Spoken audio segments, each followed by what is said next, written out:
to do our conversations after. So I call this meeting to order. Let's do a round of introductions so we know who's here. I'm Captain Skinner from Pima County.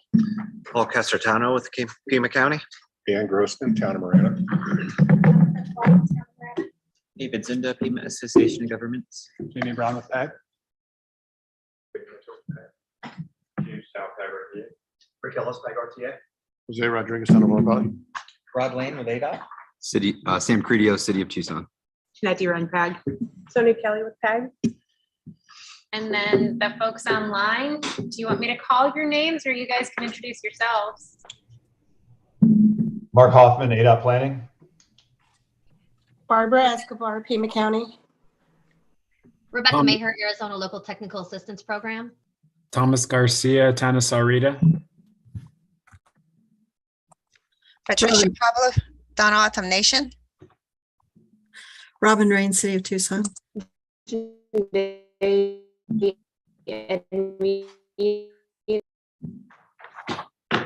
Whoever just introduced themselves, we're having audio difficulties. We couldn't understand you.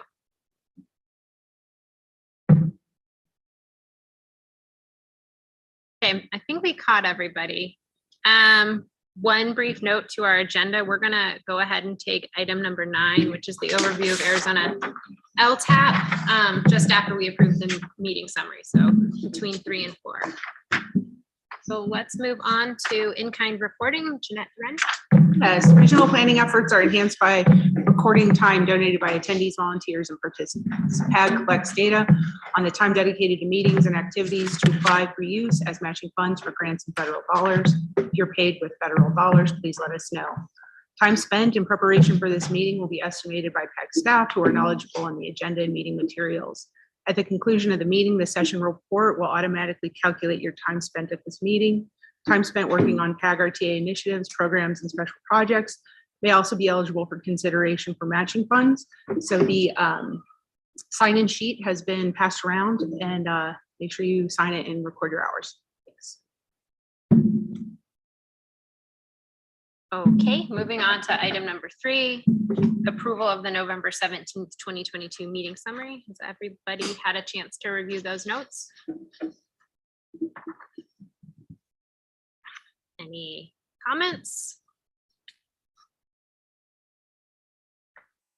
I had one comment on item 7, which was the TIP development process. During that discussion, I emphasized the need for the TIP to be developed. When we were talking about it might not happen this year, the importance to us and the transportation agencies to have some certainty for transportation funding in the years for that in order for us to manage and deliver these projects. So it would be nice if that was noted in this, because that was one of the important pieces that we'd like committees above us to understand what our constraint is.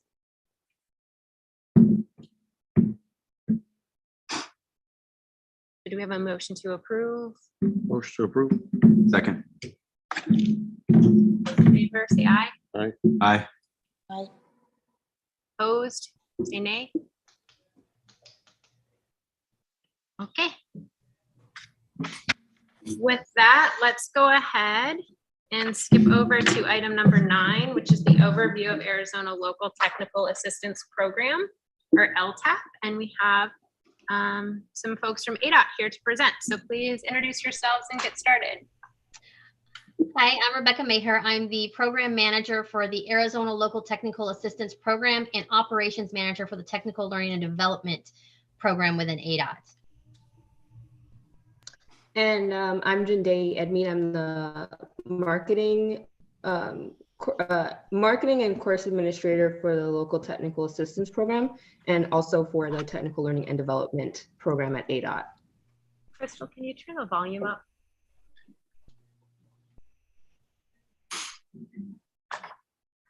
Sorry, we're having a little trouble hearing in here. The speakers are low, so if you guys can speak up, that would be helpful. Can do. I'm just waiting to be able to forward the slides.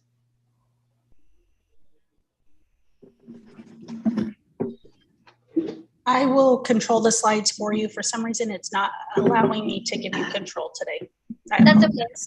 If you would like to forward to the next slide, and I'll just say forward when I'm ready. As some of you may know, you're all PAG is a contributing member to the local technical assistance program. And what the local technical assistance program is to help local agencies use existing resources more efficiently and to cope with transportation problems for us providing technical training, materials, troubleshooting, whatever you may need. That is what the Arizona Local Technical Assistance Program is here to provide. You can forward to the next slide. As you know, contributing members, they pay an annual membership fee for a set number of transportation employees to receive training that Arizona LTAP provides. That also includes our Road Scholar programs, our ATA Traffic Control Technician, Supervisor classes, as well as National Highway Institute training. You can either attend for free that we have when we have seats available, or you can request National Highway Institute training. We also try to send out training that's available from Federal Highways Administration and also from other local technical assistance programs across the U.S. You go ahead and forward. So we have on-demand training. What does that mean? That means it's by request. Our local agencies can request a training. We can either do it virtually or in person, depending on what they're most comfortable with. We also have an equipment loan program where we have 2 retroflectometers that are available for loan free of charge. And also we have our heavy equipment training program, which is probably our busiest program. That trainer is on the go quite a bit. You can move forward to the next slide. So we have our Road Scholar program, and it allows for technical training to help for advancements of employees, and also to get those boots on the ground trained. So we offer, introduction to survey, basic work zone, basic materials, first aid, two-way radio, effective communication, construction and maintenance safety. Because we know public works, like local agency public works employees, are kind of like construction and maintenance, right? They wear many hats. And we have 3 different levels. We have Road Scholar 1, Road Scholar 2, and Road Scholar 3. And when they complete a level of Road Scholar, there's also an award and a certificate that we send out to those employees. If you'd like to forward to the next slide. We've also started doing pre-scheduled training, and they're hybrid blended. And what that means, they're virtual and in person. This allows for a flexibility for our local agencies to be able to capture those employees who may have just started, who need worker, who needs flagger, who needs basic work zone, so that we can or an agency, maybe a smaller agency, just doesn't have enough employees to fill a class. They're able to attend these classes that we are scheduling monthly. And they can send them either virtually or in person, depending on what they would like to do.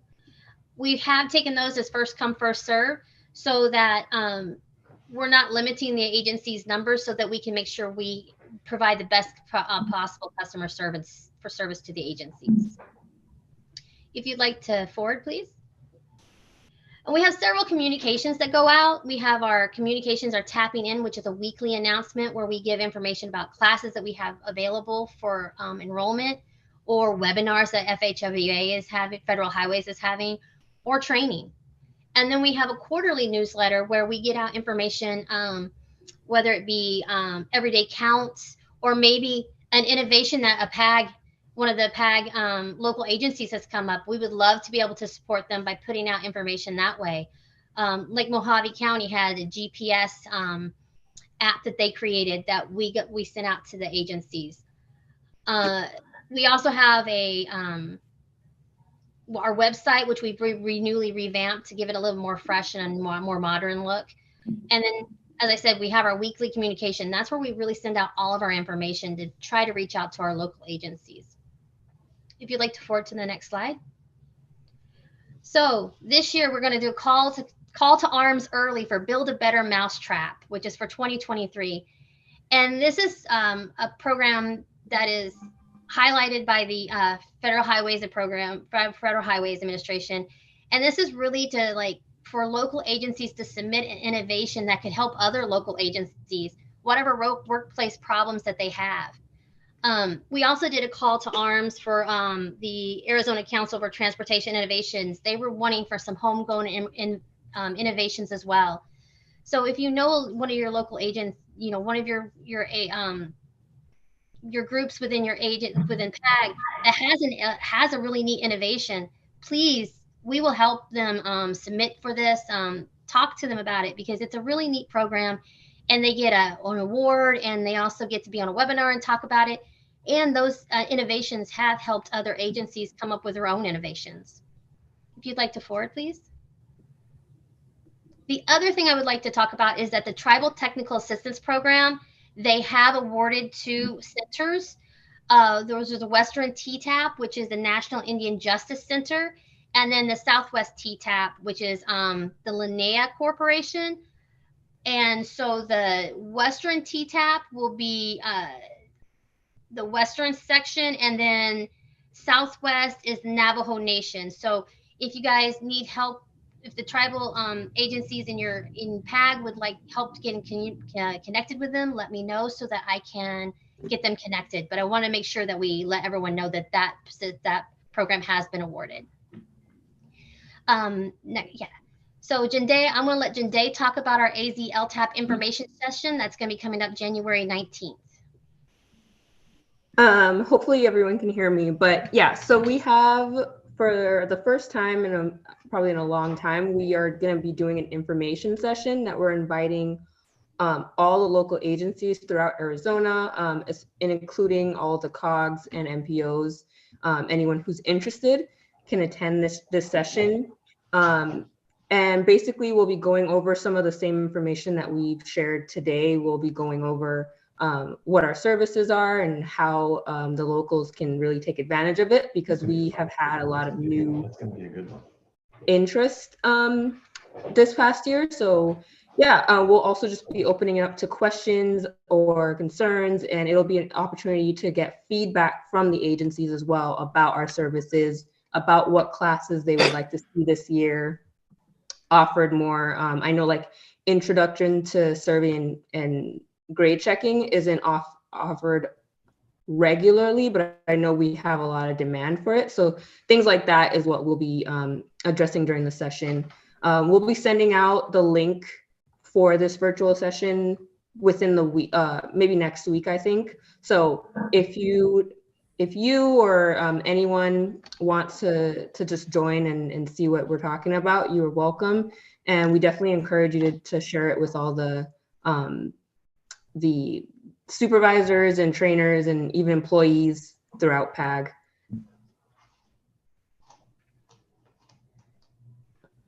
And that's it for this. Are there any questions from the committee? Pam?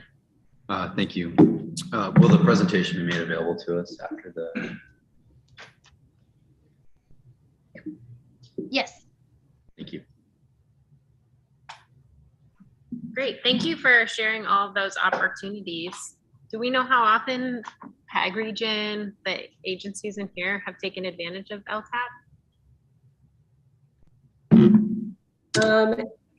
If you give me 2 seconds, I can tell you. I believe I actually just scheduled a few trainings for some of the agencies in PAG. I know I just got some enrollments for our pre-scheduled classes. But I know we've done classes there in the past. We've also had some recently, within the last fiscal year, traffic control technician and traffic control supervisor as well. And I believe we've had some attendance to the National Highway Institute training as well.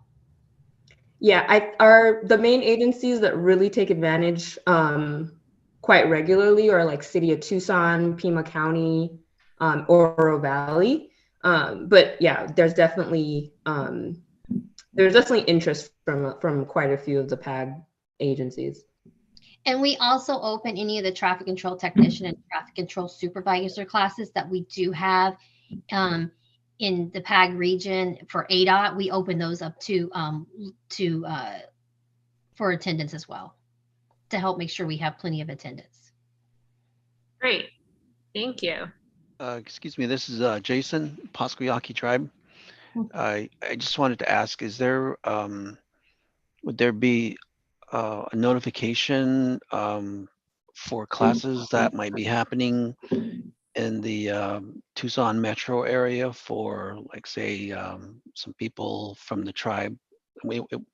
Probably it'd be like maybe 3 or 4 people that might attend. So I don't think it'd be feasible for me to schedule a class for like 3 or 4 people, but if there's other classes, other agencies that are scheduling classes, then it'll be good to know about those classes that are happening in Tucson. Yeah, so we have, like we mentioned on I think maybe 2 slides back, everyone is able to on our website, or you can contact us directly. There's our weekly newsletter that goes out every Tuesday that always includes any classes that are open for all agencies to register in.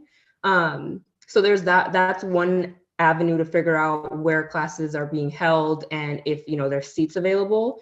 The other way that you can get your employees in there, especially if you're not a big enough agency to maybe schedule something out, is a lot of the times we will have agencies within one area collaborate, and so they might tell me, hey, we have people from Pima County that want to attend our training, even though we're a town of Oro Valley, and that's completely fine. So we don't necessarily have a way to or we don't have like a set way to get you in contact in that regard, but if you express that interest or anything like that, and I'm sure we can reach out to our contact depending on the agency and see if they're willing to give up some seats, which they usually are, but usually I would say you just have to collaborate with people within your agencies.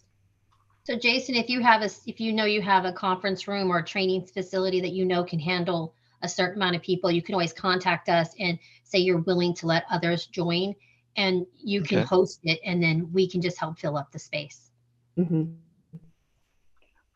Yeah, we have a large casino that we can host the entire region.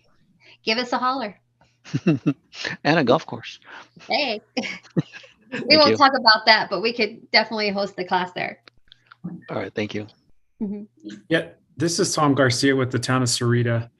I was wondering, and this may be a question for even that informational session you have coming up, but in the past, LTAP has provided a grant for traffic control devices and equipment. And I'm wondering, is that something that you guys do annually or will be doing in the upcoming year? Or do you have any information on that? So I can talk about that. That grant ended the year I started. LTAP, there was a grant that was given out by Federal Highways. Something that we can look at though for agencies, if there's the ASAP grants that are out there that can be used for that as well. So when it goes out, we can send it out to the agencies so that they can apply for it. Also on that full information session, we will have an FHWA, our FHWA rep will be on there, and she is joining to basically provide any information on stuff like this. So yeah, I would say that's definitely a question too that you can also bring to the information session. Thank you. Any other questions? If not, thank you very much for the presentation.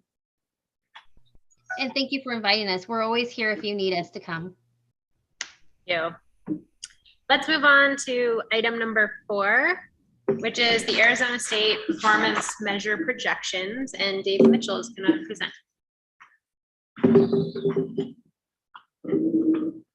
Thank you, Madam Chair, members of the committee. My name is David Mitchell. I'm the Senior Transportation Planner here at PAG.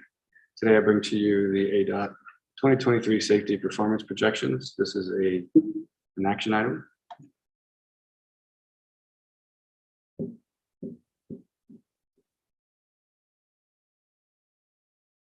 Quick overview of the way that ADOT's performance measures program works. It's a federal program initiated by MAP 21 and FAST Act programs.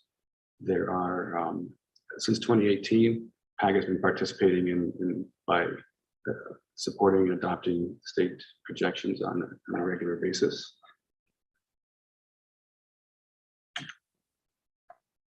Earlier this year, ADOT had set projections for 2023 for 5 performance measures as shown on the screen. These are all related to crashes on public roadways. They include the number of fatalities, the fatality rate based on VMT, serious injuries and the serious injuries rate, and also fatalities and serious injuries of non-motorized users or bicycle and pedestrian users of the roadway. The projections you see on the screen, there are 2 columns. The one on the left is the annual total that's projected for next year. And then the second column is the 5-year average based on values dating back to 2019. The way that ADOT sets these projections is they use a trend analysis of using what the current performance is and use a forecasting technique to see out for next year's performance projections based on the most current data available, which at this point is 2021 crashes. So in order to get to 2023, they forecast out for 2022, and then again for 2023 to get to these totals and averages. We'll go through each one briefly, but what we are seeing is statewide crashes in this chart that result in fatalities. As you see, we have seen a significant increase the last 5 to 6 years, and projected out it's continuously going to get worse. The red columns are actual data, and the yellow columns, yellow bars in the graph, those are the forecasted figures that we see. The green line is the 5-year moving average. These are again statewide projections. You can see that they are considerably getting worse. The last 3 years have seen significant increases in fatalities, which has also resulted in the fatality rates following the same trend. And we see a reverse trend with number of serious injuries. They are declining. They have kind of leveled out versus the historical trends. And you can see the outlook and forecast for the next 2 years is actually have an increase in those number of serious injuries on statewide roadways. And very similar pattern we see with the rate. And then with our non-motorized users, they are seeing an increase in those projections as well. This is a combined value for fatalities and serious injuries, public roadways statewide. Just a quick review. These are fulfilling FAST Act requirements. And this is more of a participatory program for PAG. We understand and participate in the methodology and process of setting these projections. And we do so by being involved in discussion and conversation and provide the opportunity to provide feedback. And the full participation is what we've been doing is adopting the state projections and then reporting out on what those values would be for the PAG region. And we'll do the reporting out in our TIP and in our long range plan. As mentioned, it's an action item. 2 weeks ago, this went before Transportation Safety and Systems Subcommittee, and it was approved a recommendation to Regional Council for adoption. There were no questions or discussion. At this moment, I will open it back up to you, Madam Chair, for discussion and questions. Thank you. Are there any questions or any discussion? I know every year we talk about this, and it's a target, it's not a goal. I refer to the more aspirational PAG performance measures. Do you have any information on how that's trending? We do have that information. We're prepared to bring that to the committee once, if we did have it on the agenda. Today, it's where the overlap is only with the fatalities, and serious injuries, the rates for such, and the pedestrian fatalities, serious injuries. What I can tell you is the trends are similar. They're not quite as steep. However, we are seeing the direction following the same trend. In fact, it's serving as a major metro area in the state of Arizona, we are contributing component of the local state trends and forecasted projections. Yes, we do use the term projections and rather to speak to targets, and because these are not aspirational projections, these are where we are seeing the performance of our roadways in terms of crashes based on historic data and trends and vehicle miles traveled. It is not by any means a representation of a long-range plan or the goals and strategies that the public had adopted for it. Those we continue to track in a different platform. And as mentioned, we report out on the progress in our TIP, which we are going into another cycle, creation for next 2-year cycle, next 5-year cycle. So there will be recent figures coming out on that, but as I mentioned many times that this committee wants to have a safety discussion, we are at the ready, PAG is at the ready to bring you the information and as much of the current data as we have possible, and the tools and expertise to be able to talk through it and analyze it.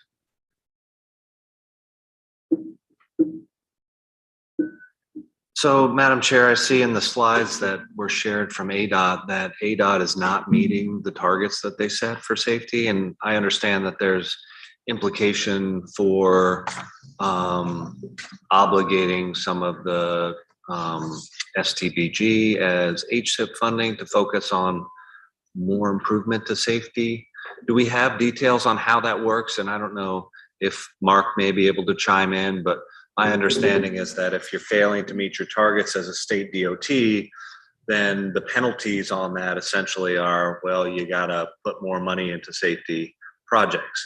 So I would expect, and maybe, knowing that we all have needs, hope that there may be additional call for HSIP projects or advancement of HSIP projects that might be deeper into fiscal 26 or beyond, that are brought forward because there is a penalty associated with not meeting the targets and more funding specified for safety improvements. Do you have details on that, or maybe Mark can provide some details, or we can also follow up on that? I can certainly take a swing at that and give it from the PAC perspective and how it really relates to the activity in our planning region. The failing to meet the projection that you spoke of, that isn't in regards to the 4-year performance period that just ended. There was a 4-year cycle where there was baseline projections set midway through it. 2 years, they're allowed to, ADOT was allowed to modify their 4-year projections. They did so. And then when the 4-year period came up, the review came at 4 of the 5 projections they failed to make significant enough progress to be considered that's acceptable. So the recourse for that is ADOT has a reporting process to follow through, specifically related to the safety focus of those performance measures. And then the allocation of the obligation authority that you spoke of, they are required, and this is what was given from ADOT to us, was they use obligation authority equal to the HSIP apportionment for the year prior to the target year, only for HSIP projects, and they must submit an HSIP implementation plan that describes actions the state will take to meet or make significant progress toward meeting its safety performance targets. What that's saying is that, yes, depending on what it looks like on the accounting books, yes, the state would have to increase the amount of money spent towards safety projects. But the way it works out with our state is we pretty much have already maximized our OA for safety and HSIP portion. Okay. So won't have, I could be incorrect on that. That information may have changed recently. But as far as the funding, there is not going to be a huge shift in what's being spent on public roads because of change. That's what Mark, Rob, I can certainly give it. If you have anything else to add, it's pretty much as vanilla. Yeah, I as it don't know gets. enough to know. I just know I don't to know ask, enough to right? know. So, It's a good question. yeah. I do have contacts with ADOT that we can bounce that question off of. We have sent similar questions to them. The feedback that we've gotten from the state was to continue to do as we're doing. It's the best practice nationwide for MPOs to follow the state program because it puts very little, if any, burden or resource strain on the MPOs. Because if we did, we would have to go through our own projection and target setting process. And then at the end of the game, we don't even get evaluated or have any effect if we met or didn't meet our projections. So it's creating an unnecessary burden on the resources the public is in need of. When as an agency, PAG thinks that we can use that time better with boots on the ground with safety. That's all I have to say with that. I'll give it back to you. Thank you. And I wasn't sure Mark unmuted himself, so I didn't know if he wanted to chime in or.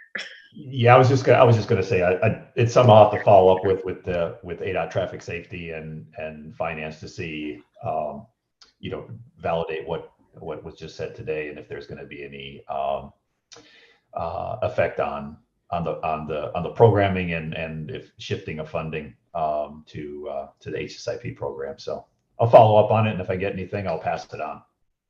Yeah, Mark, do you happen to know, has this or will it have any conversation at the COG MPO planners and directors level? And if so, like either, just take that information and share it with this committee or invite us to listen into Mona and Carrie, provide that overview, whatever works easiest for you guys. But I think the information is helpful for us for sure. We'll do.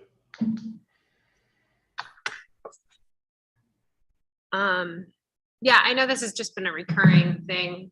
I do think it would be helpful if we heard, and I think this was the request last year when we had this conversation, is if we heard from the TSS committee, what are we trying to do in this region to improve safety? We see it's going in the wrong direction.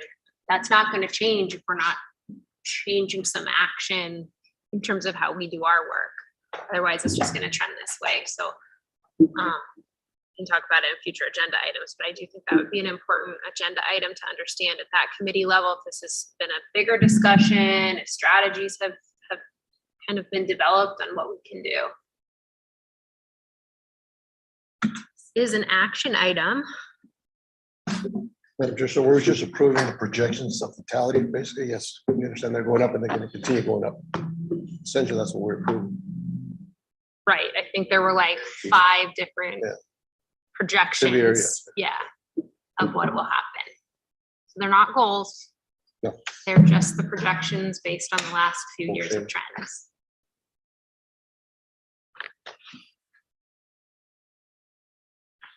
Rod? Thank you. Are we approving them or are we accepting them? What's the appropriate The term action here? on their committee will be asked to recommend adoption of the ADOT That's the statewide transportation safety projections. Yeah. And I would assume this is just really going up to the next committee level, management committee. Yes, that is correct. So are we moving forward with the motion, Madam Chair? Yes? If you're ready to move it, yeah. I will propose a motion that we recommend adoption of these safety projections, ADOT safety projections. Second. All those in favor say aye. Aye. Aye. Aye. All those opposed say nay. Okay, motion passes. Thank you, David. The next item is going to be the fiscal year 2022 through 2026 TIP Amendment 2022.060, which is the deprogramming of regional federal STP, STBG funds in fiscal year 2023. Jamie Brown. Thank you, Madam Chair, members of the committee, for the opportunity to introduce this action item. So at the November 30th TIP subcommittee meeting, there was a discussion about project readiness for all projects in a TIP, including those that are funded with federal funds. And we reminded the committee that Federal funds are available to PAG on an annual basis, and our TIP policies and procedures state that if a member agency is unable to obligate those funds in the current fiscal year, those federal funds, that they should let us know as soon as possible so that we can make alternative arrangements to make sure those funds aren't lost to the region. So during that conversation, City of Tucson confirmed that $2,509,000 of STBG programmed on tip number 8406 Grant Road Railroad Underpass reconstruction will not be ready to obligate this current fiscal year. And thank you very much to the City of Tucson for confirming that and keeping us informed. So as part of the motion that was made at the TIP subcommittee was to deprogram these funds. It was noted in the motion that there was also an interest in programming the funds, reprogramming the funds based on later PAG analysis of funds available on the federal ledger to tip number 10.18 Sunset Road I-10 to River. However, looking at our TIP policies and procedures, we need to follow a two-step process. We need to make sure that we first deprogram the funds and then issue a supplemental notice of funding availability. That supplemental notice of funding availability was distributed yesterday, so hopefully all of the TIP subcommittee members and TPC members received that. The deadline for that is December 20th at 5 p.m. so that we can proceed with the TIP amendment in January. And as discussed at the November 30th meeting, we were looking for projects that are already federalized, RTA roadway projects, and that can obligate this current fiscal year. So that's why the recommendation at that time was to program the funds on that particular project. But again, we need to do it in a two-step process. First step today is just to deprogram the funds. And with that, I'm happy to take any questions. Thank you, Madam Chair, members of the committee. Are there any questions for Mr. Brown? Rod? Yeah, I have a question.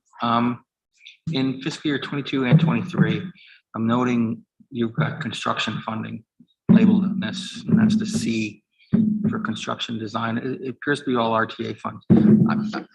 Have we started construction of this project? Has any of that funding been spent?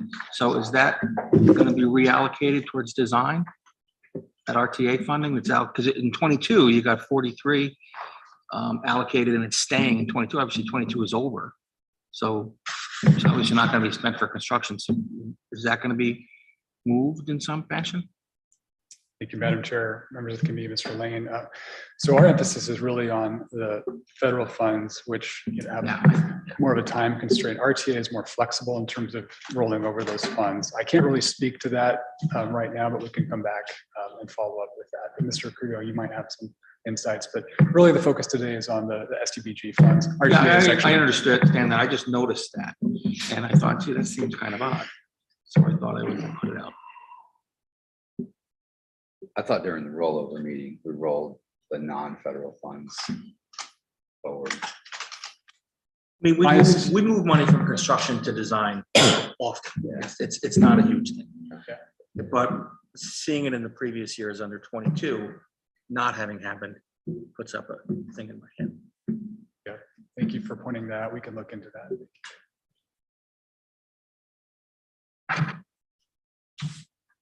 Any other questions or discussion from the committee?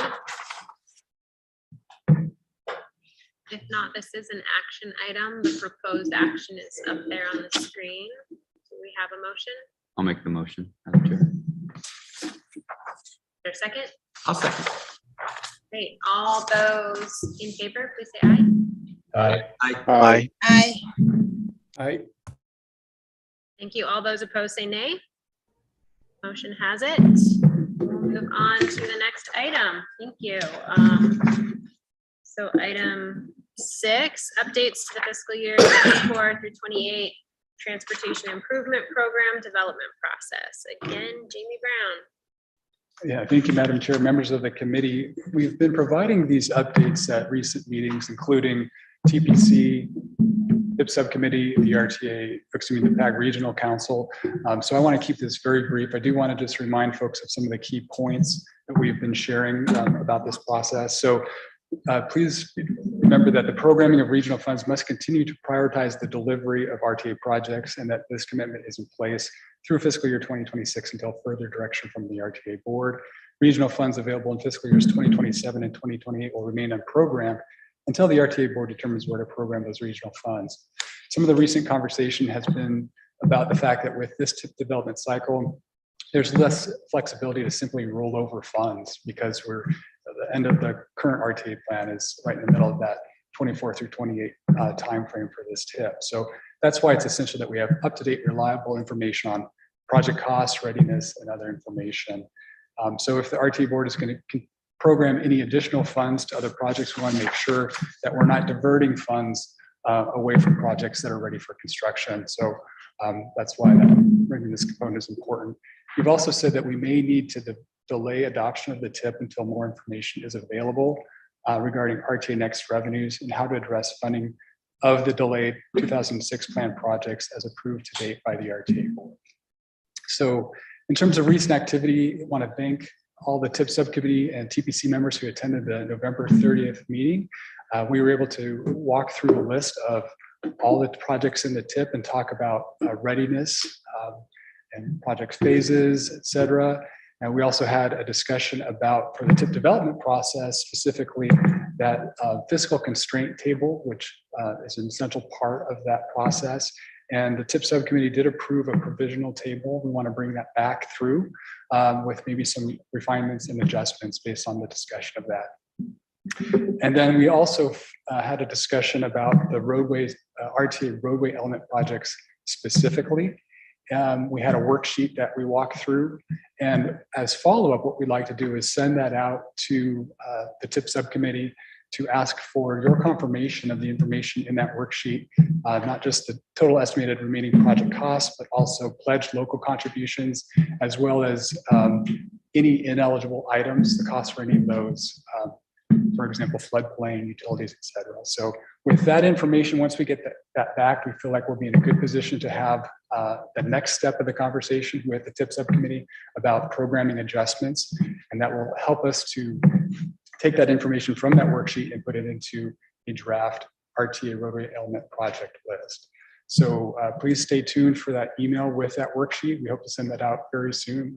It's very close to being ready. And then we will also be working with member agencies to set up a follow-up meeting.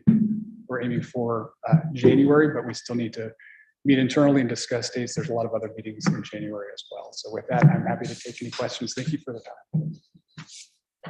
Are there any questions for Jamie?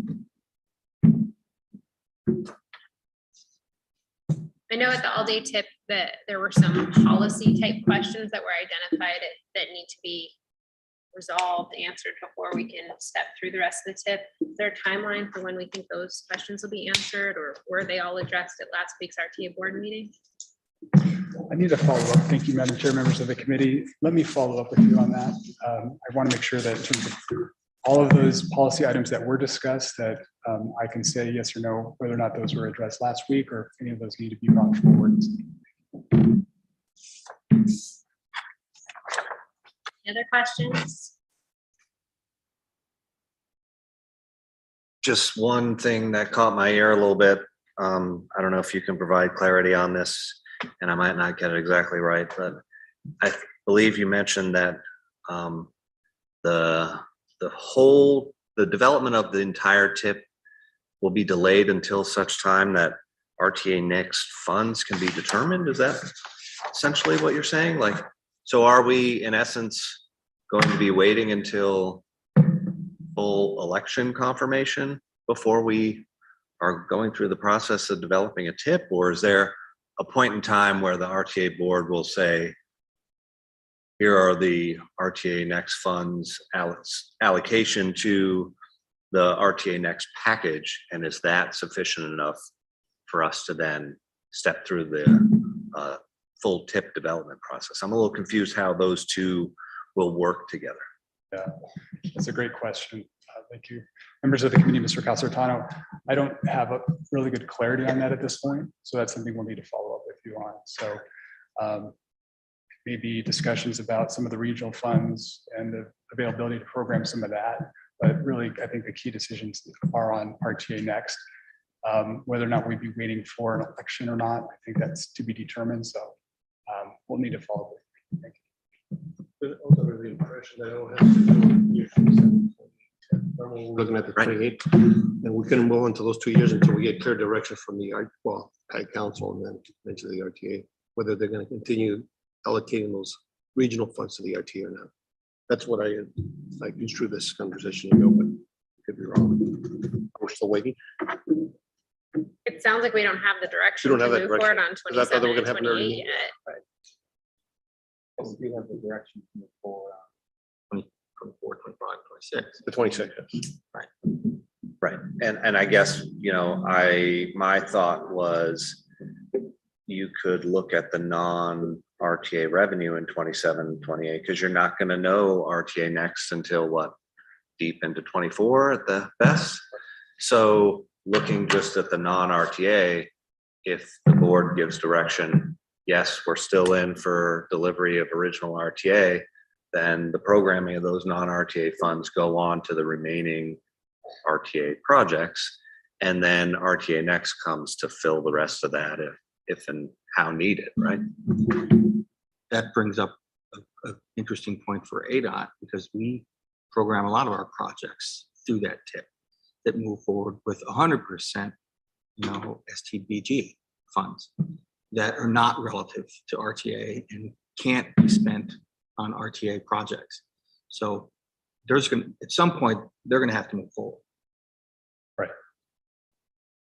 Right. I agree. I mean, I see the TIP as an important document for just the next 5-year transportation improvement program, independent of the RTA. That's just one of the funding sources that goes into the program. So there's a lot of important content in that for us to continue delivering our projects.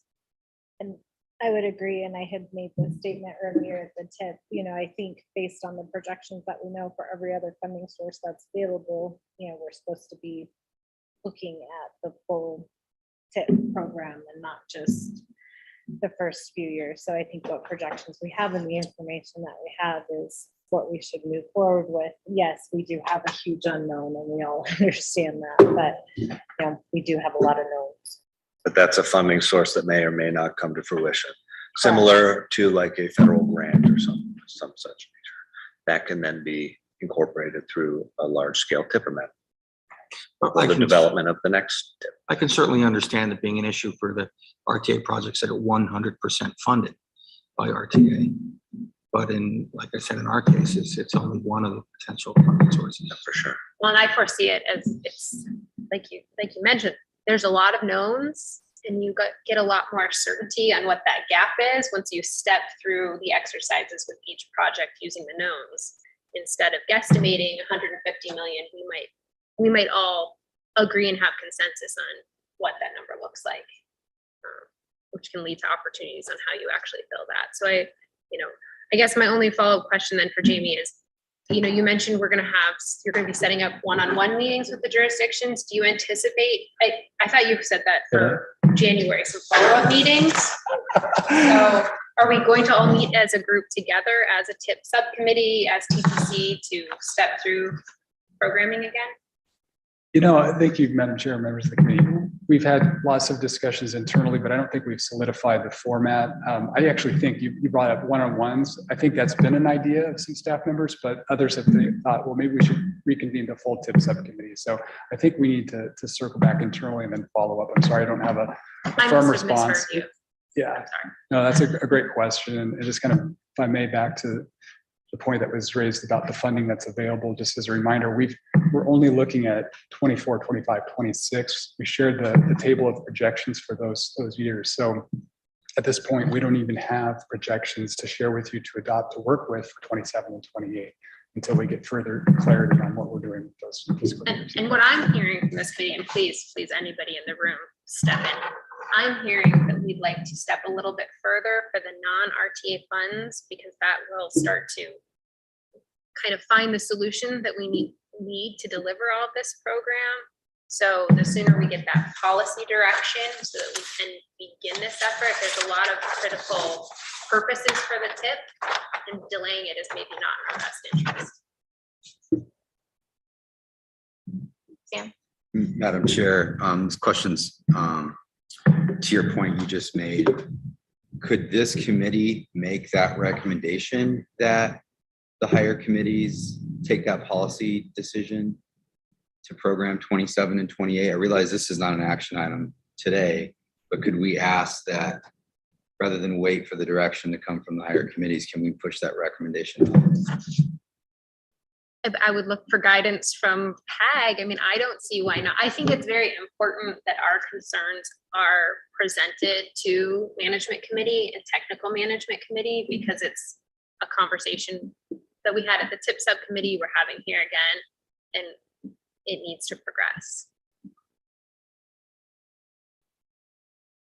Madam Chair, along those lines of what Sam just said, I think maybe just even getting the projections, you know, maybe even aside from programming, if we could recommend to the upper committees to look towards some of those projections for some of those.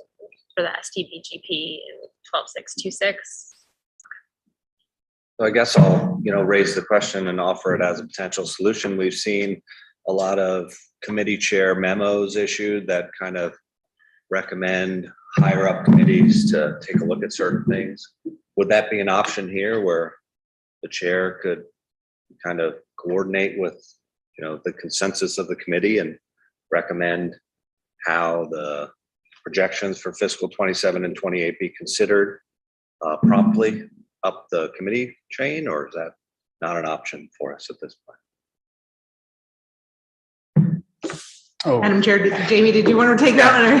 I'm just trying to get the conversation moved up the chain, up the ladder, right? So Sure. I'm just No, I not quite sure understand. how to do that. I didn't want to just jump in for the Jamie on this agenda. yeah, I think we probably need leadership to help with this piece of the conversation, because these other committees, management, TMC, regional council, RTA board, they're all considering some really important factors that, of course, influence the TIP. So I understand there's a desire to see what 27, 28 will look like. Decisions about RTA Next, I think, are really critical. And I think we're going to have an incomplete TIP if we start to talk about just those regional funds only for 27 and 28 without having a fuller understanding of what's happening with RTA Next, how those funds that are being delayed, how we're addressing those.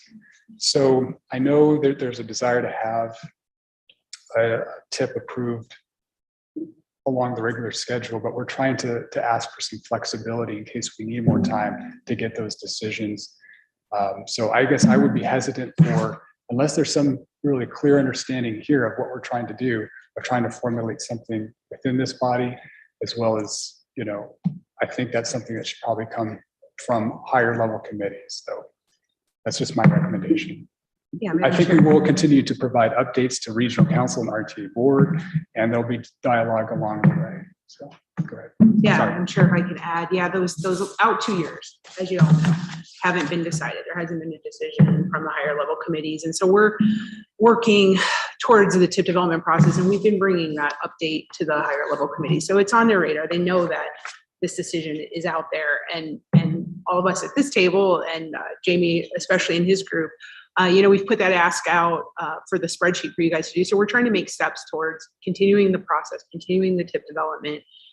And hopefully as those decisions come in from the higher level committees, we can just fold that into the process. So I don't know that action is necessarily needed from this committee because it's on the radar, and we're continuing to move the TIP development process along, still with those unknowns, but it's moving forward.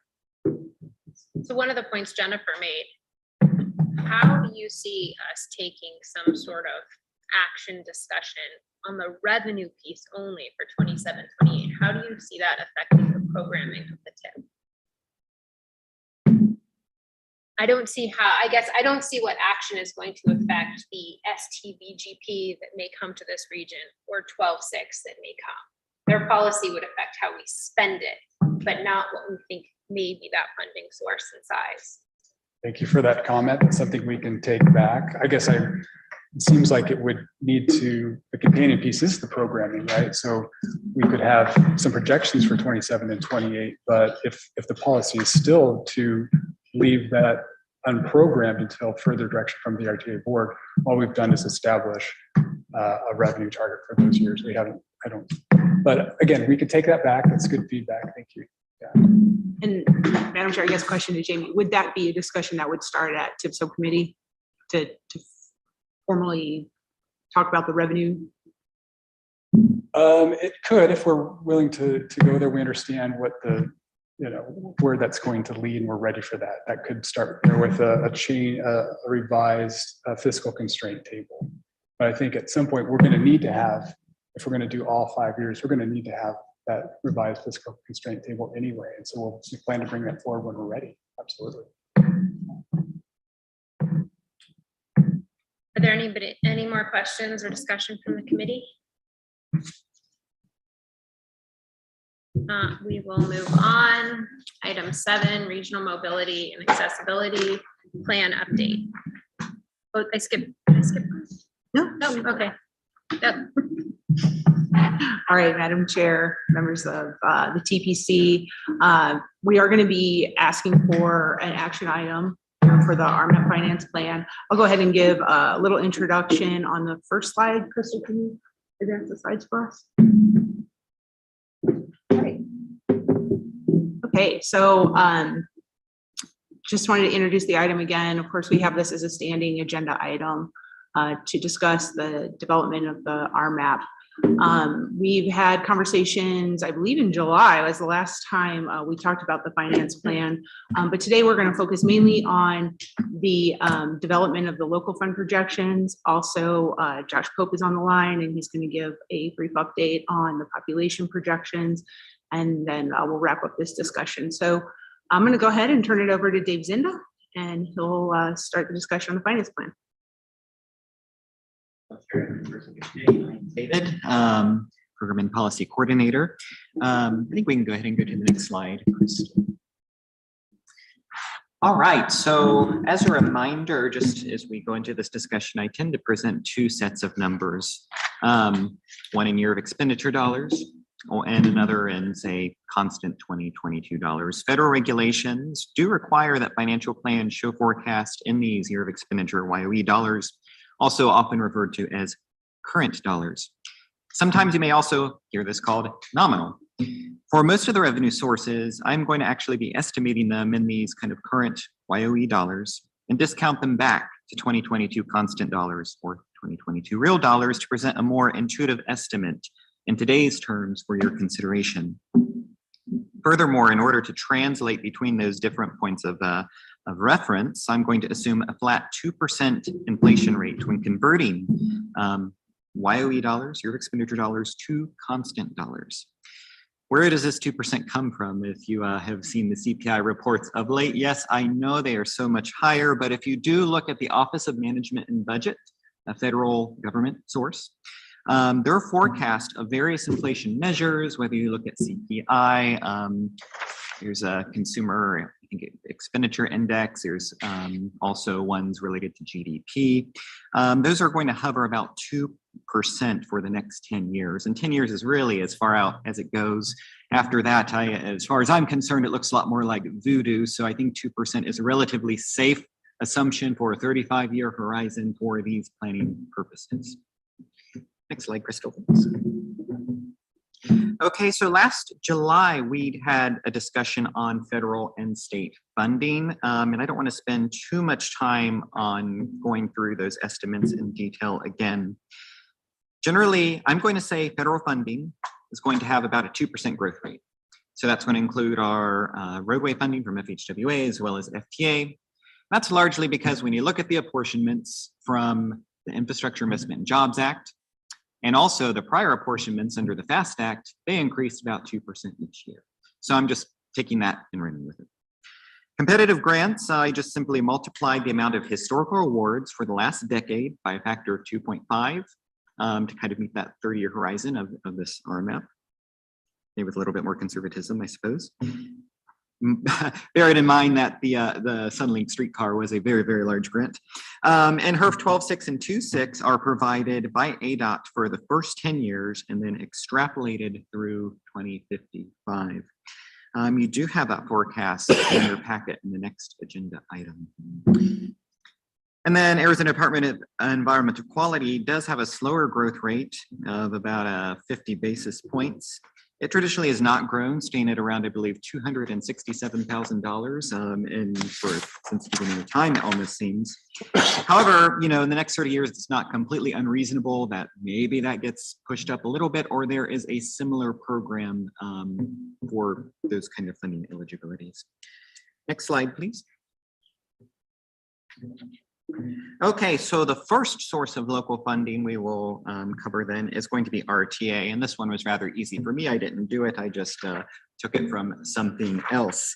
So this is going to be for the excise tax revenue piece. Those estimates come directly from the Eller Business Research Center and their current forecast, which was produced in September, or at least published in September 2022.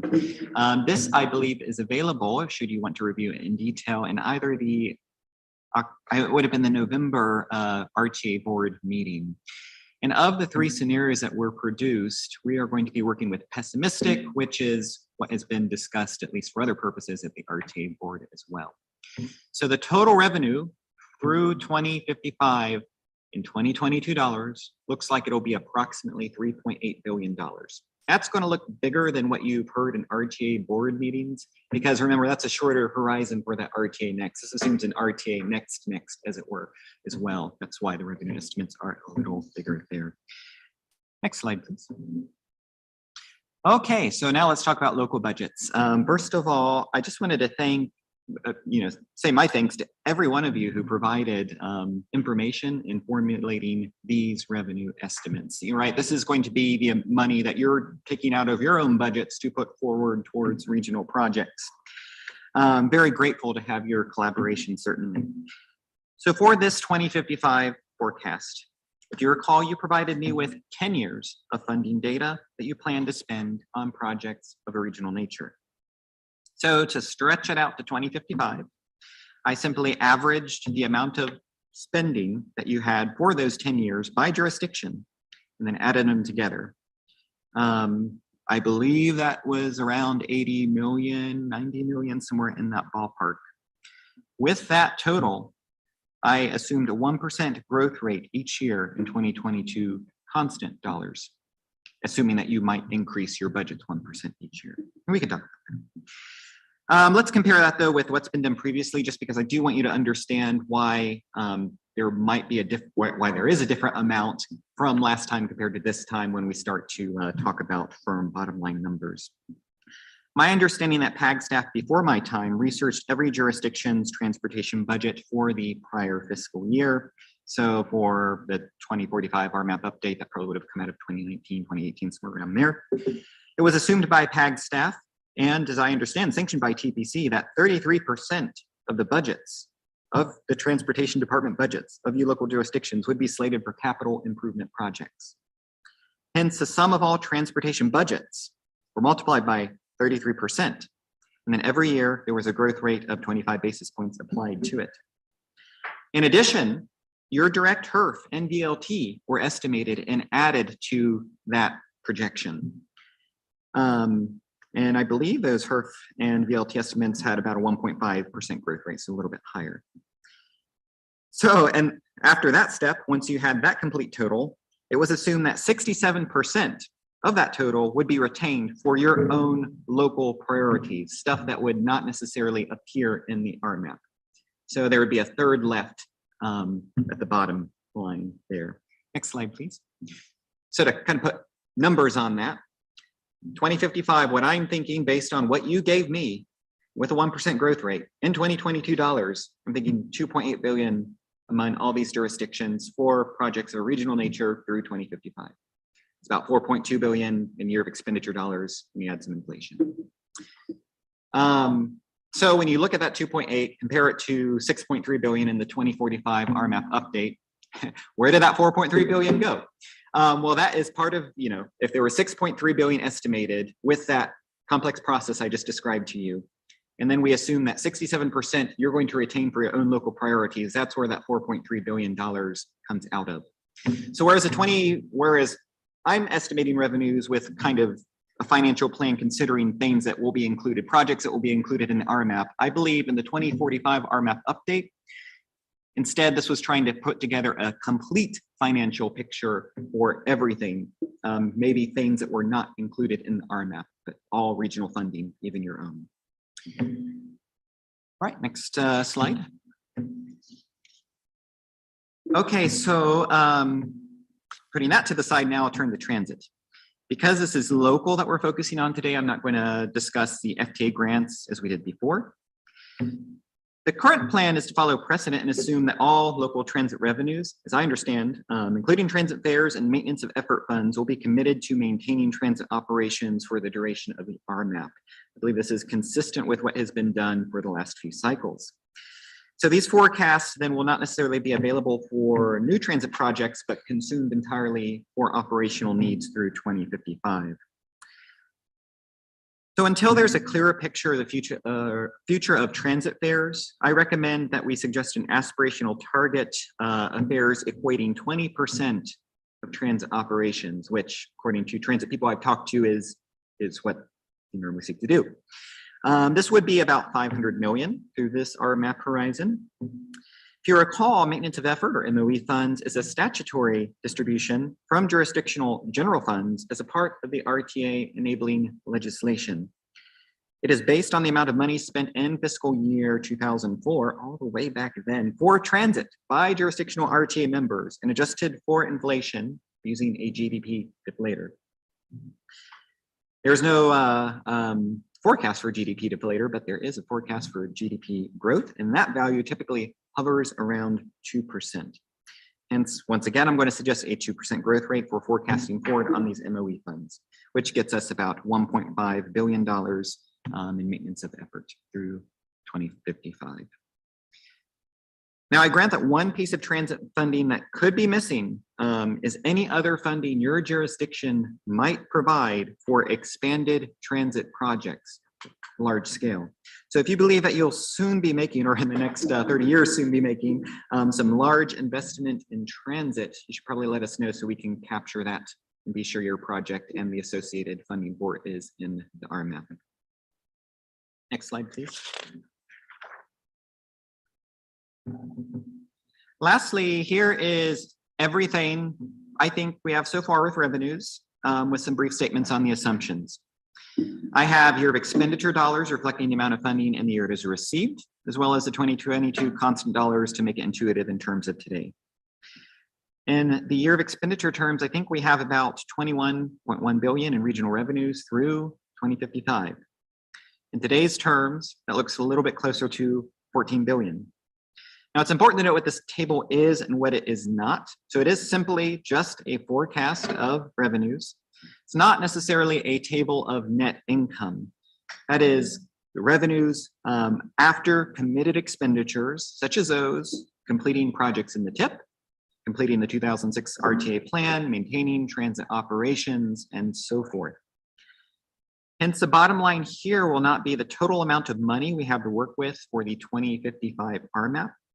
We'll discuss committed expenditures and some of these other assumptions, restrictions of funding sources at a later time. So for the purposes of today, we're looking specifically for the underlying assumptions you see on the far right, not necessarily committing ourselves to the actual dollar values in terms of a motion to approve these assumptions. So with that, I'm happy to take any questions. I'm sure you have some. Questions, Sam? Yeah, thanks, Madam Chair. So just to restate what you just said, David, is that you're looking for us to approve the assumptions, not the dollars today? That's correct. My understanding. So I guess my follow-up question would be, it would be really helpful if we had this material ahead of time, Madam Chair, so that we could review it with our staff. I don't know that I'd be prepared to make that motion today, seeing this just for the first time today. I agree completely. It is extremely challenging to go through this, and I think we've discussed this previously. It's probably a refrain at every meeting we have. We're going to be presented with numbers that require us to get out a calculator mid-meeting. I think it's probably not a fair thing to put on us as a committee to take action on that item. So in the future, No, any effort to provide this. sure. Madam Chair, members of the committee, absolutely. We put the recommended motion on there should you want to take action. Under no pressure to do so at this meeting. We're not in a time crunch. The federal and state pieces were presented earlier, so those haven't changed. So if you do decide to continue to review this, please focus on the local, because that's really the feedback that we are looking for right now. As David presented today, there's a lot of work that went into that. So if you have questions on some of those particulars, our intent in bringing this to the committee today was to give this to you as a presentation. So like I said, no pressure to make a motion. And once we do lock in these numbers, so we'll have to lock in these numbers for the fiscal constraint, we'll update all those numbers and bring them back to you before we have you guys commit to that 13.8, 21.1. So this is the methodology, like I said, and then we will be bringing this back to committee to sort of bless that fiscal constraint bottom line number. I have a few questions, and I'm sorry, I'm going to go back to the federal. I know that when we did the TIP discussion, there was a significant reduction in STBG for the next 3 years that staff was recommending we take. How is that going to affect this long-term vision?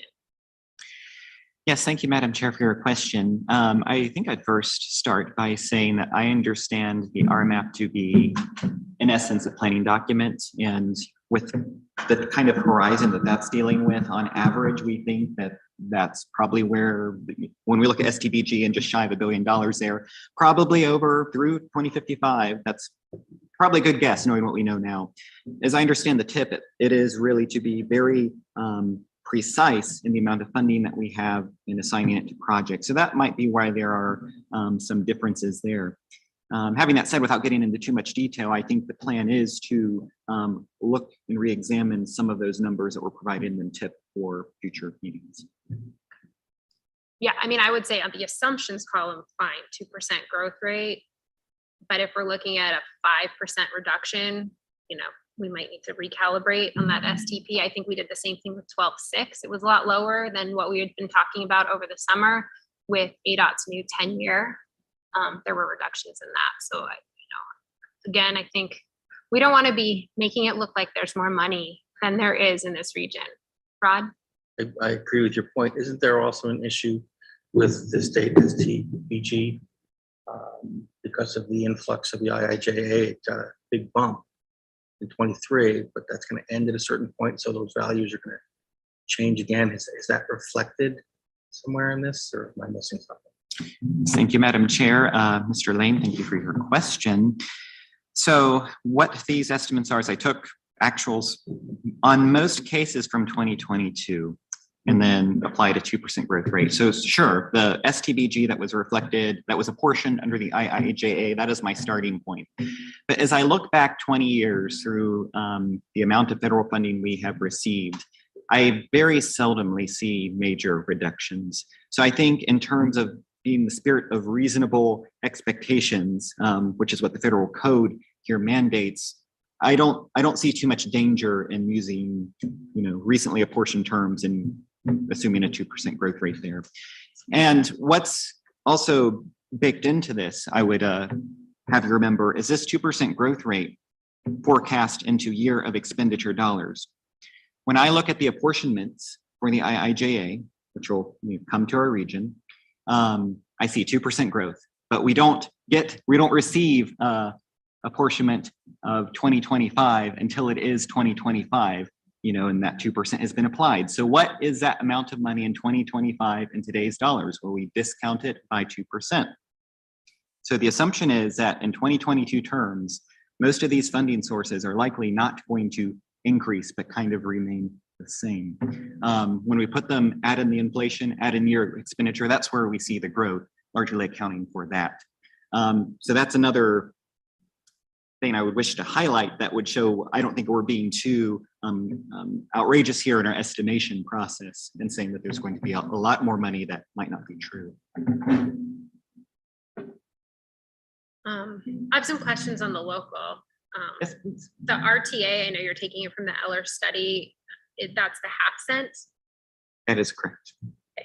Has the board taken an action that will be the size of the RTA next? Not to my knowledge. So that could have some significant swing potentially, either to nothing if the public wouldn't pass it, or to something more if that's determined what the best course of action is. So at what point will recommendations be requested for the RTA item in the RMAP? Sorry, could you repeat your question? You're asking when we are asking you to approve the RTA estimates, at least Or in the terms. assumptions for it? Okay. I mean, it's in the local group. That is correct. Yes, thank you for your question. I think when we say we're asking for a motion to approve the assumptions, I think the assumption of the RTA is that we'll use whatever Eller Business Research Center is producing. I would imagine that if the RTA board were to make a policy direction that would change that tax rate, then Eller would probably reproduce a new estimate, because it's not, in the extreme case that it goes to a Folsom, it's not just doubling the Eller estimate, because there are different supply and demand forces that go into economic behavior that are used to generate those estimates. That'd be my understanding. So I think for today's terms or next meeting's terms, we're blessing the assumption that we're going to rely on Eller, not necessarily the amount of money that is shown there. Okay, I have another question on the local budget. So the 2.8 billion number there, Yes. is there a percentage of that that is going to our own priorities, or is that what was left over for regional capital improvements? I wasn't sure. And I'll speak for the county, we submitted numbers that included a significant amount of investment for pavement repair and maintenance, which is not really going to help CIP projects. Yes, thank you for your question. My understanding, and I've been on the revenue side, I have yet to be on the project cost side and understanding how those projects are matched up to revenues. But in asking for funding that is of a regional nature, anything that could be included in the RMAP, I understand everything that local jurisdictions provided me could be included in the RMAP and are thus reflected in that $2.8 billion. I don't make any assumptions that a certain percentage is left behind for your own local priorities on their own. But that's also why we're having this conversation today. If there's any other recommendations you might have for me as I massage out that number, I'm certainly happy to consider them. Sure, Madam Chair, if I can add, the RMAP will include mention of pavement spending. So, I mean, it would be remiss for us to move forward with a long range plan and not acknowledge like Prop 411 and the significant amount of dollars that are going to come in and have a regional impact, even though they're really one jurisdiction's local dollars. So the plan will reflect that and acknowledge that money is there and it's going to be spent, but it's not going to be considered regional dollars, it's local dollars. And I think that really touches on the question I had. The 2.8, is that considered regional dollars, or is that considered 411, what we're contributing, and it'll all be kind of tied up in a singular line in the RMAP for sure. Okay, David. Yes, and soliciting for estimates of all these local jurisdictions, my intent was for projects of a regional nature to be included in the RMAP, not say residential road repair by your house, for example. If I understand pavement management, pavement repair for something like main arterial, that would probably be fair gaming here. So I have not restricted funding for certain uses, but this number should be funding that is going to be in the RMAP. How I understand it. When I divide that by 30, because I think it's a 30-year plan, it's like 93 million a year, which seems like a lot of money. That's probably, if I'm going to assume that the city and the county is investing the most, I know we're not making up our proportionate share of that 93 million a year. So I didn't include the pavement preservation when they asked for those numbers. Yeah. Well, it's more like operational, so. So you did not include it. Maybe And we that's, didn't parse out the local versus, major streets and routes. It's a full package number for us. I don't even remember. It was like August, so I don't remember what we submitted, which is why I have the question. I think it would be helpful, at least for me, to understand how you got to that number, to see some of the backup it got there. So perhaps that can be shared before we have to take action. That can make that's a big portion of this total 13.8. You're asking specifically for the 2.8? Yeah, the local budgets. Also, Madam Chair, if I may, given the concerns about the revenue side policy issues from the RTA board and not having forecasted revenues for 27 and 28, I think we need to step a little cautiously here. And then I also think we need to maybe examine what the actual differences in the financial plan are from the RMAP update, which was a 25-year plan, yet had almost $2 billion extra dollars in it. So we need to have a clearer understanding of why there's been such a significant shrinkage in the available revenues for a longer plan. David, do you have any comments on that piece of the question? Yes, Madam Chair, Mr. Casertano, thank you for your question. Part of that gap is reflected in that 4 billion that we talked about with that local estimate that was put in the bottom line of the RMAP update, but never assigned to any projects. So that accounts for 4 billion there. And then there are other differences that I see when looking back. For example, in the 2045 original, not the update, there was a line item for $600 million assigned to Sonoran Corridor that didn't have a funding source attached to it, but was an assumption that was made nonetheless. So I think, there are items like that that have beefed up that bottom line before. And those are just a couple of things, observations that I have made. Yeah, no, I'm sure there's reasons, but it's hard to understand them in this brief conversation, right? So, Can you remind me when we need to kind of have consensus on the revenue side of the RMAPs in order to make the deadline for full RMAP approval? Sure, Madam Chair, members of the committee, we're looking at finalizing this fiscally constrained number probably in the third quarter of next year. So sometime in the late summer, early fall. And it's going to correlate to the project list as well, because we'll have you guys go in the project portal. All those things will happen kind of at that same time.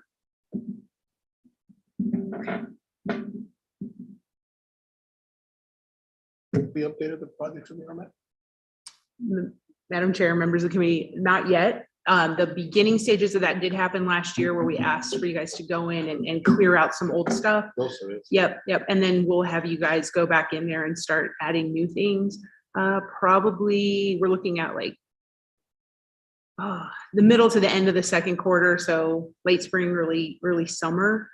And hopefully that'll coincide with some of the other project list discussions that are happening that can all be folded into the RMAP.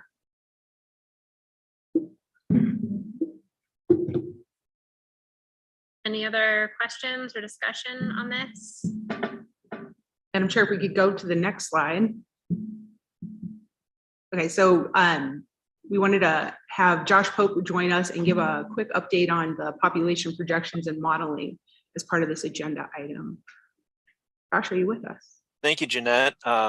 Madam Chair, members of the committee, I wanted to give you an update on where we are with the population projections. We are currently in the thick of the exercise. The second, fifth, and 8th year of the decade, the state demographer and the AOEO office produces these long-term population projections. So we are in the midst of that. And it's always a tight crunch in December, at the middle of December, where, well, it starts at the beginning of December because we need to close out our current year estimates. And so working through the Pop Tech committee, we have the building permits coming in and is a key driving a data set driving the population estimate exercise, and other factors come into play, such as DMV licensing and other kind of birth and death data. So there's a number of different data sets rolling in to support that population estimate exercise. Once that estimate is adopted and established by the state with the input from our local jurisdictions through our Pop Tech committee, then they kind of lock in that number for that estimate to then support the projection. So annually, beginning of December, the state produces those estimates for the July 1st of that year. And then in that second, fifth, and 8th year of the decade, we look for the long-term projections. So the most recent set of projections that are in the current RMAP update, the 2045 RMAP update, are the result of the 2018 series. So we're in the midst of producing the 2022 series, and that has a deadline of next Thursday. So we received data from our colleagues at the state last week, and we've been crunching it. Tomorrow afternoon, we have I think we've had 3 PopTech meetings in the last 3 weeks. So we have a PopTech meeting tomorrow afternoon to get into the details of the data. A lot of what we're going to be sharing is the data that was shared with us last week and our reaction to it and our feedback to our colleagues at the state. Dr. Jim Chang is a member of PopTech. He will be in attendance. My colleagues, our modeling administrator, Dr. Hinsu No, and his team have been working through the numbers. We've had a series of follow-up discussions with the state demographer. The initial numbers, we had some questions, and we had a healthy dialogue, and we are expecting to see changes to the numbers that we received and that we're going to be presenting tomorrow, but that change takes some time, and those will likely be available this Friday or potentially next Monday. So we're in the thick of it. Once we have that county level projection, and we kind of have that control total for the county, then next spring we're going to be cycling through our land use model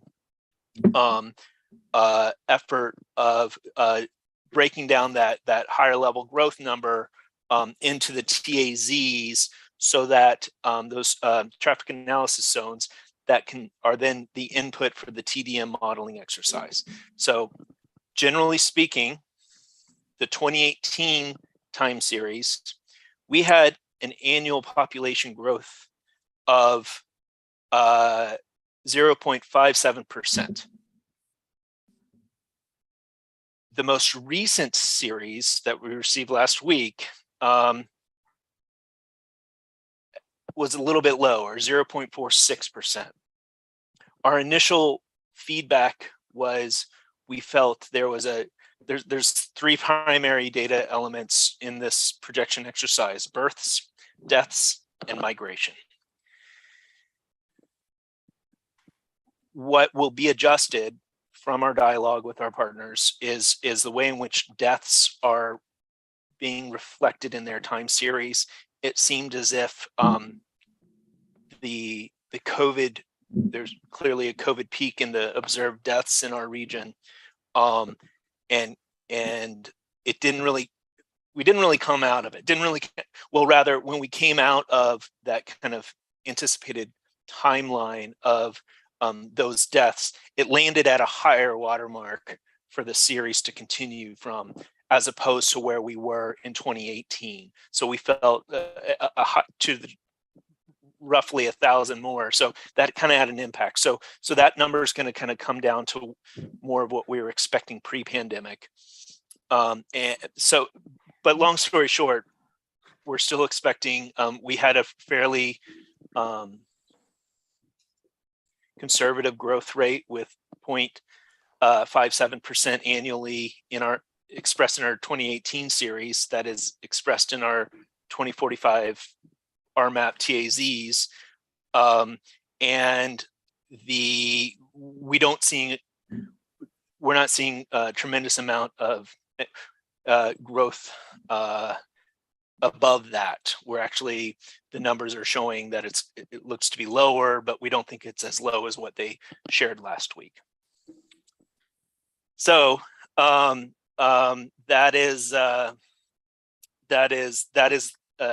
kind of high level view. We can come back with some of those details, those slides, we got those finished yesterday, you know, and in having dialogues with our partners at the state to be responsive to some of our comments and concerns are taking place. So we didn't really have a set of materials for your review, and they are interim. But once we have that county level adoption, control adopted, and honestly, it's a data point that the state adopts, and they're soliciting our feedback, but they don't need to take it. They are soliciting it and incorporating it, but it's not going to be an action item out of PopTech. The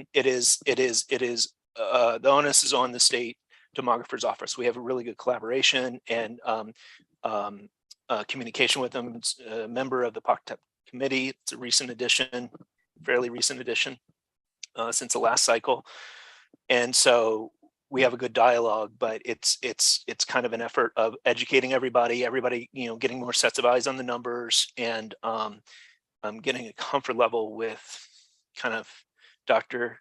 No's team's analysis of the data and feedback on the data, and kind of stepping through that. And then next spring, we'll step through that breaking down of those projections to the TAZ level, with a need for us to get that approved and back to the state by September of next year. So we're targeting, we're looking to have that process cleaned up before kind of summer schedules make quorums challenging, and so we're looking to have that wrapped by a June timeframe, so we can certainly roll in and present to this committee with updates on where that is, and kind of provide more information on that. And that's, yeah, I'm happy to address any questions. Are there any questions from the committee? Josh, how has the jurisdictional participation at PopTech been? Have you been seeing everybody, and are they participating? And yeah, and we've been in this fall. Thank you, Paul, and members of the committee. We've had good participation this fall. We've kind of have ramped up our meeting cycle and trying to pace it so that we don't have 3 meetings in 3 weeks. But there was a data delivery issue that we didn't, honestly, we received the data midnight the night before the meeting, and we didn't have time to process it for presentation the following day, and you know, having to schedule meetings weeks out, it was challenging, so we had to quickly schedule another one. So they've been quite responsive. Oh, that's good. Thanks. And recognizing that this would be a pinch, a constricted time frame, we discussed some components of the overall estimation, projection exercise in October, looking at migration trends. So that was, you know, and we sent a link reminding them of that presentation to revisit it, but try to get some of that information out, because it is a lot of information and it's pretty dense. So we're trying to pace it well for our partners. Well, I thanks. see Sounds like there's a Robin. lot there, but they sound like they're engaged, so that's good. It is a bit of a fire hose. But we try to make it consumable. I see Robin has her hand up. Yes, Madam Chair and Josh, I just wanted to double check. We've had a number of personnel changes to make sure that we had at least a few people from the city. Because I know we normally have someone from our development services group and also someone from Tucson Water. And I just want to ensure that you know that if you haven't been able to reach out to the folks that have traditionally been on that subcommittee from the city, please just feel free to reach out to me and I'll get you somebody. Thank you so much. And Committee Member Rain and members of the committee, with respect to the city, the the point person, the primary voting member and the alternate have both been in attendance from Development Services, and the alternate from Tucson Water have been in attendance, and just had some dialogue with another colleague at Development Services today. So I appreciate that. Thank you. Good, thank you.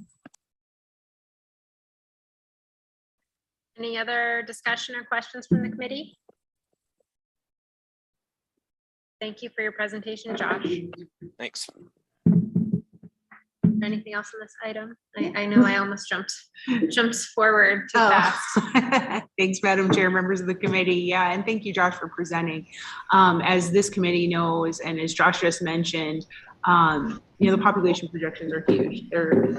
They're bigger. I think I can safely say they're bigger than just transportation. They're bigger than just the RMAP. They're used for all different types of funding. Every agency uses them.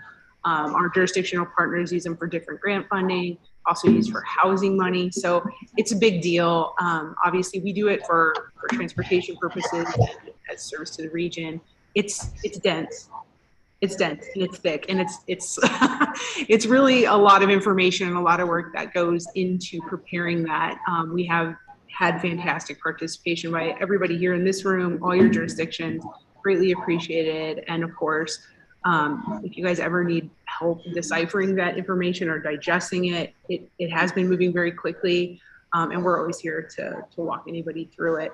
And of course, all of our Pop Tech presentations are online if you want to go back and listen to them, but we can help with deciphering through all that. It does play a big piece into the land use model. Josh made brief mention of it in the next steps in taking those numbers and allocating them out to the TAZs. And that's another heavy lift where we're going to reach out to the jurisdictions, to you here at the table, but also to your development services partners who we've worked with in the past to really take a look at the TAZs in your jurisdictions and find out what is going on there.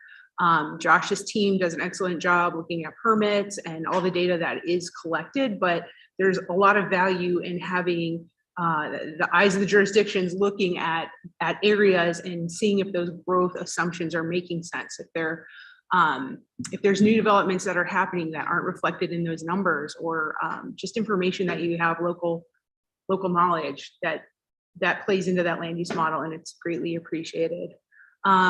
Made mention before of the Project Explorer that's going to open up here in a few months, and there's a lot of information that you guys have been providing for other processes that are going to feed right into that. So we try to make these two efforts, merge them so that all the information that you're providing is continually reflected into the RMAP. And as we solidify that project list and solidify that that bottom line fiscal constraint number, we'll be in touch with you guys for at this committee to bring forth updates at the committee, but also for your participation in those individual steps. So if you have any questions for me, or if there's anything you need after this committee before we are back in front of you, specifically pertaining to David's presentation, let us know. We're happy to work with you. That's all I have. Jeanette, thanks for stepping through the remainder of the bullets on the slide. If I could jump in back to the land use modeling, one thing that just kind of want to remind the committee members that the task that we will be executing in this spring, taking that overall population control and taking it down to those TAZs, we're going to be focusing on what are the adopted plans and policies from our partner jurisdiction. So what has already gone through that open meeting process, and what is the intent of the Board of Supervisors or the town councils or city councils as expressed through your adopted comprehensive and general plans. I recognize that we are also in sync on plan update process and that you're going to be revisiting those, but we need to move forward with an expression of the adopted future. And so that I'm looking to address two lines of thought with that. One, we have to kind of move forward with what's already in the books. And two, for this cycle, as was the condition with the last cycle, we're going to be focusing on getting out that adopted scenario. So the adopted future scenario with everything else going on with RTA Next and the RMAP and the TIP, with the intensity of this cycle, we're not going to be looking at variations of land use scenarios of, well, what if we grew differently? We are required to produce those population distribution based on what is adopted. And so so that's what we're going to be focusing on and putting our conserving our energy into that, as opposed to looking at what if scenarios that may be desired through other exercises. So just as a refresher for the committee, we're going to be looking at getting the best expression of what our region thinks we're going to grow, like the nature of our growth and development patterns as expressed through those adopted plans and policies. Thank you. Sorry to belabor that point, but it's one that defines our work plan on that, and hopefully folks will have an understanding of what it is and what it isn't. It may be less, while comp and general plans may have some aspirational expressions of growth, we're looking to kind of best convey them as those have already kind of gone through that adoption, public adoption through their processes. Thanks. Josh. Madam Chair, that's all I have. Okay, if there's no further questions or discussion on this item, we'll move on to the next item on the agenda, which is regional transportation revenues. David Zinda. Thank you, Madam Chair and members of the TPC. In terms of the actual memo that's in your packet, I don't think much has changed on that other than the inclusion of a new RTA number for the month of October, about 9.5 million, which is about 6% year-over-year growth. So we happy about that. Going on to the actual HERF revenues report. Year to date, as of October 2022, we get to receive the November numbers. Looks like we had about 56 million, almost 57 million in HERF distributions to the PAG region. This would be HERF 12626, also your direct HERF. It is a little bit less compared to fiscal year 2022. That's largely appears to be a function of your direct HERF, not HERF 126 or 26. Going on to table 2, the HERF 126 report, you can see, as I indicated, 126 does appear to be coming in pretty nicely, especially in terms of what was projected, at least with October, the most recent number added to that. So year to date, we're about 9 million in receipts of HERF 126. As for 26, those continue to follow a very similar trend as 126, just shy of 2 million what we received year to date, at least as of October. Table 4, our HERF 126 balance has gone down a little bit. We're now sitting as of October about 50 million and a half. That's a 47% year-over-year increase. In terms of gasoline sales, I don't see anything too out of the ordinary. Maybe we are trending a little under, but I don't think it's anything to be worried about. Also, I'll note, included in your packet, you have a chart that was provided to me by ADOT Financial Management Services that shows their estimates of our distributions of 12.6 and 2.6. PAG MAG is also on there, so just be sure. I'm sure you'd love to be working with their numbers, but we have what we have. If you plan on using this for any planning or further distribution, the official ADOT forecast is only 10 years through 2032. Anything beyond that is an extrapolation, and they've asked us to say that it's not official. With that, I'm happy to take any questions. Are there any questions from the committee? Do you know why on this table some of the columns or some of the rows are highlighted green? That's my only question. I do not.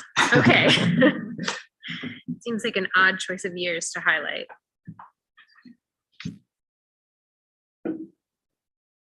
If there's no questions on this item, we'll move on to item 10, future agenda items.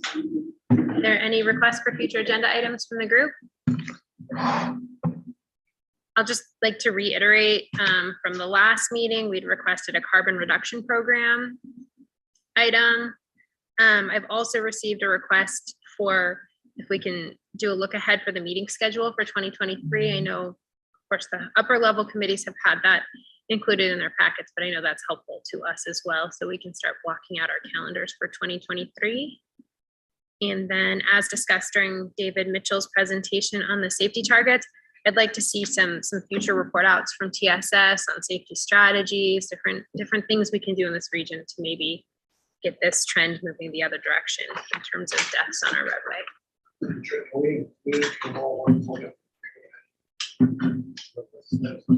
That's a great suggestion, especially given I believe we're changing a service model for how we gather that, which seems pretty important to discuss. So update on that. Anything else? Anybody online have any items you'd like us to put on the list for future agendas? If not, I think we can move to item 11, adjournment. Thank you all for attending. I think I can just move to adjourn.